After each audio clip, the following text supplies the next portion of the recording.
My man, Vivek Ramaswamy, went on CNN with Kaitlan Collins. The video, once again, is not available at the CNN YouTube page, so I pieced most of it together.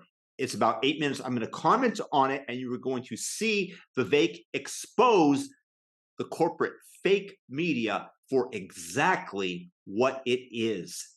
Let's check it out. One thing that you will likely be asked about on Wednesday night is foreign policy. And you recently said that to protect Taiwan, you would do this. Guess what? We'll put a gun in every Taiwanese household, train them how to use it. That is how you make Xi Jinping think twice. Do you really think that would be a sufficient plan to deter a Chinese invasion if it includes long-range missiles, ground troops, an aerial blockade, a naval blockade? Caitlin. All of the different measures here? Caitlin, of course it's not sufficient. You take that tiny little clip when I've articulated at the Nixon Library last week, a 1-hour speech with a whole range of deterrents. That is part of it. But I've also said that I would pull Russia out of its military alliance with China. I've also said that we would bolster our partnership with India to be able to close the Andaman Sea and the Malacca Strait. I've also said that we would actually send a signal very clearly that we will defend Taiwan. Imagine doing home security with your mother-in-law, and you've gone down a whole litany, a whole checklist, and 20 minutes later, she comes to you in front of everybody and says, it says here that you want to close the windows. Yeah? Do you really believe that that is sufficient for a home security system? No, I also discussed locking the door, video surveillance, an alarm, paying for a home security company to drive around the neighborhood along with other neighbors, and having a gun locked away inside away from the kids. But you did state that you wanted to close the windows. Yes, in combination with everything else. This is the framing that the media wants their viewers to take away, that Vivek is some rube, some NRA rube that just wants to arm the Taiwanese and thinks that that's sufficient. Is he not supposed to point out the fact that this is one of many items that he discussed? And yes, it's necessary. This is the dishonesty of the media right before you. Moving from strategic ambiguity to strategic clarity to say that we will defend Taiwan until we have semiconductor independence in this country. And so, yes, part of this is turning Taiwan into a porcupine. I think exporting our Second Amendment is a relatively free or low-cost way to do that. But I find it laughable that you will take that clip and then put words into my mouth as though that was a sufficient deterrent. Caitlin, with due respect, that's a joke, especially when I've offered as expansive of a deterrent strategy as I have. We're not putting words into your mouth, Vivek. Yeah, you are, because you're taking an excerpt, a minor excerpt from my speech and trying to represent that this is my central focus and point. Words into your mouth, and it's not saying that you didn't say those other things. It's just saying that you did say that part of your I never effort said when it was comes sufficient. to Taiwan I never is said giving it was sufficient. people in Taiwan handguns. This is really funny, Caitlin. It just is. It's been very educational for me to learn how media works.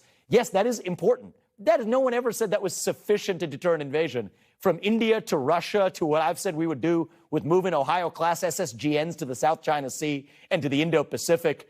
This is the stuff of actual deterrence and also strategic clarity that we would actually defend Taiwan. Yes, I do think I am the president who best knows how to deter China from going after Taiwan before we've achieved semiconductor independence, which is the most important foreign policy accomplishment the next U.S. president can deliver. And I gave a specific speech at the Nixon Library. In a big part, actually moving Russia out of China's alliance an NRA bureau is the reverse in of what Taiwan. Nixon would have done. Look at that. They have their little gun sights in order. They know what the invective that they want to throw at Vivek. They're like monkeys throwing poop at the zoo visitors, and they have it all outlined. We're going to attract them in, and then we've got it set up here and set up there, and then we're just going to nail him with it. That is what CNN does, and they are what I call a shit network. I mean, you also talked about... Yes, I just think Yes, when it's you part of listen a to porcupine plans strategy. to deter China, it typically focuses on radar systems and missiles that they need, not necessarily AR-15s. Caitlin, you might be able to do this trick better with other candidates who don't really know how to respond to the game. It's not a trick. I'm just simply asking what your plan is with Taiwan and following up on something you suggested. What I have said countless times is strategic partnership with India to close the Malacca Strait if necessary. That's where China gets its Middle Eastern oil supplies. The number one thing to do, I've said, is end the war in Ukraine by pulling apart the Russia-China alliance. Xi Jinping's calculus right now is that if the U.S. actually is in dual conflict with Russia and China, then that makes it easier for China to go after Taiwan. So I say disband that alliance. I also think that we should, and I've said this many times, we should take one of the destroyers that are in Japan, run one a week through the Taiwan Strait until we've achieved semiconductor independence. Move to two Ohio-class SSGNs loaded with 100-plus Tomahawks apiece to the South China Sea and to the Indian Ocean. This is part of a comprehensive strategy that I've articulated in multiple places. But as part of that, I do think there's a reason why China does not have a Second Amendment. China is deathly afraid of a Second Amendment in its own country. And so making that an export to Taiwan is part of what many military experts call the porcupine strategy, which I do subscribe to and believe in. But I will not allow someone to put words in my mouth to say that I ever said that was sufficient. It is not.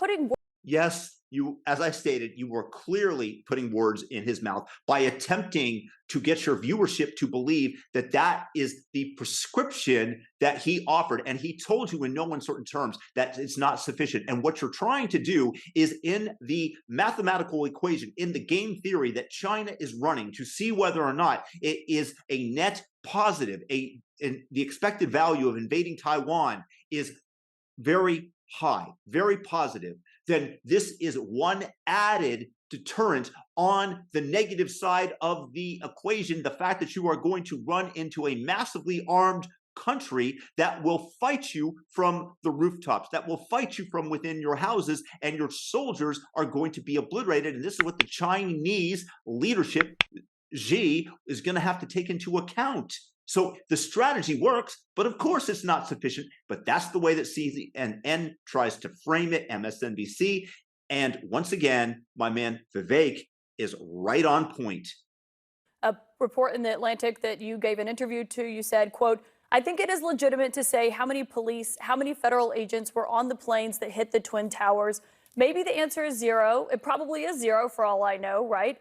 I have no reason to think it was anything other than zero. But if we're doing a comprehensive assessment of what happened on 9/11, we have a 9/11 commission. Absolutely, there should be an answer the public knows the answer to." Explain to me what you meant there. This is really, it's funny. I mean, the Atlantic is playing the same game as CNN. It's funny. What I said is on January 6th, I do believe that there were many federal agents in the field and we deserve to know who they are. On 9/11, what I've said is that the government lied. And this is incontrovertible evidence, Caitlin. The government lied about Saudi Arabia's involvement. There was a Saudi spy named al-Bayoumi who they lied, and the government lied, and the 9/11 Commission lied. We know that because declassified reports in 2021 revealed that al-Bayoumi was indeed. What's that? Yeah, the report that President Biden declassified, you have to attribute it to the Democrat because that's what the network is essentially paying you to do. Anything that might be positive spins well for the Democrats on CNN, on MSNBC, and anything that they can throw at the Republicans that's negative, they want that to stick. The President Biden declassified. Yes. But your quote here, are you telling me that the quote is wrong 20 years later, here? yeah. But are you telling me that your quote is wrong here because it says how many federal agents were on the planes at the Twin Towers? He's absolutely telling you that that is an incorrect quote.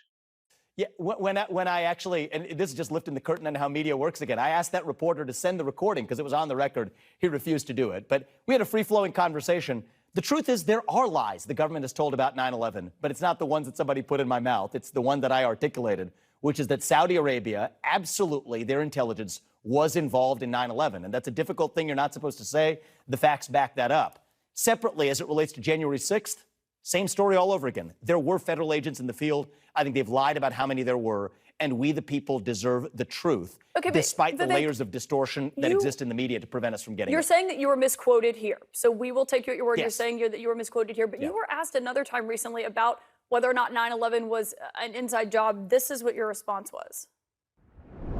9/11 inside job or exactly how the government tells us? I don't believe the government has told us the truth. Again, I'm driven by evidence and data. What I've seen in the last several years is we have to be skeptical of what the government does tell us. I haven't seen evidence to the contrary, but do I believe everything the government told us about it? Absolutely not. Last two I believe questions. the 9/11 Commission? Absolutely not. I mean, Vic, I think people look at those comments. They look at what you said in the Atlantic, which you say you're misquoted. They look at comments that you've made. Wait. You can't say what you said in the Atlantic, which you say you're misquoted for, because once again, you're trying to get your viewership to believe what you previously quoted from the Atlantic. That is just wrong and bad reporting. I'm just going to chalk it up to everybody makes a mistake. I don't necessarily think that she was doing that on purpose, but that doesn't put her at the top of her class. About the Federal Reserve adding zeros to media companies' bank accounts. And I mean, it looks like you're floating conspiracy theories with this defense of I'm just asking questions. Well, that's the way that they're trying to frame him, as a conspiracy theorist. That is their goal here. When you actually quote me, those are my words, and I stand by them. So somebody else quoting me, putting words in my mouth, I have a problem with. But those words I stand by.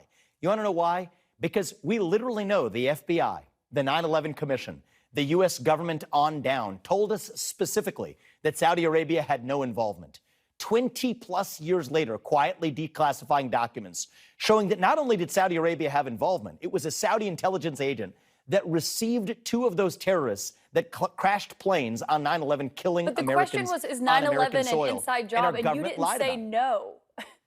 Yes, I think he just didn't he? And also, just for the record, I did not know that until very recently, that a Saudi intelligence official greeted the terrorists at the airport. I did not know that. I find that absolutely fascinating. And once again, the government comes up with big fibs. Caitlin, that's what I just think people are looking at. Caitlin, you know what's really funny? You literally just played that, and you could play it for your audience again. He said, or do you believe everything the government has told us? And my answer was, I do not believe everything the government has told us, but you see because the they point. lied. The point is and that I know it leaves this game the door comes up, open. Caitlin, It's every time there's an outsider who comes in. It leaves the door open, Vivek. It leaves the door open, and someone who's Caitlin, a 9/11 truther we looks have a at that and government that says, systematically that's exactly what I lies. believe. Mainstream narrative must not be questioned. You think the government's lying about 9/11? I think the government has systematically and for a very long time lied about 9/11. And I think I'm the only presidential candidate that's told us the truth. I did not know before this that the Saudi agent was the one who received the terrorists, because it wasn't readily available, because the 9/11 Commission lied, because until very recently, this was not public knowledge. So when Vivek says this, he's saying this based on the fact that historically, we know that they lied about COVID. We know now that they lied about 9/11 in order to let the ally, Saudi Arabia, get away with murder. Vivek is not allowed to question, and that's what CNN is drilling into their viewers' minds. How dare you? How dare you question the narrative? Be a good little sheep and go along to the slaughterhouse. Saudi Arabia's involvement. It is absolutely true. But you don't think that 9/11 was an inside job, correct? Of course not. And I've never said it. But the media filters do create a lot of falsehoods. It's not a media filter. You have to stop blaming the media. I'm asking you about comments that you have made. He just told you. He just told you the fact that it wasn't until declassified documents came out that the Saudi agent received the terrorist at the airport. That is not something that anybody knew. And clearly, the Saudi Arabian government had some part in it, maybe not at the very top, but we have to determine that. And I'm telling you that the comments I made, the ones you just played, are indeed what I believe, which was not that 9/11 was an inside job, but that Saudi Arabia absolutely was involved, and our government for 20 years lied to the American people about it. There was an entire 9/11 Commission report on this. Yes, and it lied, and it was false. And in fact, you know where that's coming out, Caitlin? There's now a federal case in the Southern District of New York, where the government of Saudi Arabia is being sued by victims of families. That's why this is resurfacing itself. It is relevant, and it turns out there's a difference in asking questions about Saudi Arabia's involvement and the government's involvement, and then pushing this idea that what your comment about who was on the plane and then was 9/11 an inside job. Are we really not supposed to blame the media after the demonstration that she's putting forward right here? This is exactly why we blame the media, isn't it? Leave your thoughts in the comments. Where you did not say no earlier. That's why it's important to clarify those comments, because otherwise it feels like you're towing the line when it comes to conspiracy theories. Kaitlan, I am guilty as charged that I do not follow the establishment super PAC donor-approved script on these questions, but I am speaking truth, grounded in fact, at every step of the way, and that's what's really elicited something of an anaphylactic reaction of the kind we saw in 2016 against a different candidate. But this time I'm going to be grounded in principles and conviction, not just vengeance and grievance, which is exactly how we will reunite this country. That's just simply what we were asking for. But Vivek Ramaswamy, we'll have to leave it there. Thanks so much for your time tonight. According to many, Kaitlan Collins is the best that CNN has to offer. That's why she was doing the Trump town hall. Vivek absolutely destroyed her here. She is clearly not at the same level of intelligence as Vivek, and I cannot wait to have Mr. Ramaswamy run circles for 8 years around the dishonest media and exposing them more and more and more for the hacks that they are. I really want to know your guys' opinion here as to whether or not you agree with my assessments and whether or not you can see through the farce that is CNN, the MSNBC, and to some degree even the Fox Newses. This is why YouTube stations, Rumble channels are taking over the world as a way to disseminate information. And I love the way that Vivek never said Donald Trump at the very end there in terms of another campaign in 2016, the similar treatment that he's getting. Yes, that is exactly what it is. Because if you are not on board with everything that the mainstream media, that the Democratic elites are trying to sell you, if you push back on the sale, then they are going to grill you like this. And Vivek made him look dumb because he's way, way, way smarter. And they're down here. I just love exposing the liars and the hypocrites. Way to go, Vivek. Thank you for doing it for me. I just want to share this with you guys, and hopefully you share the video as well so that others can see the rot that is in the legacy media. Peace.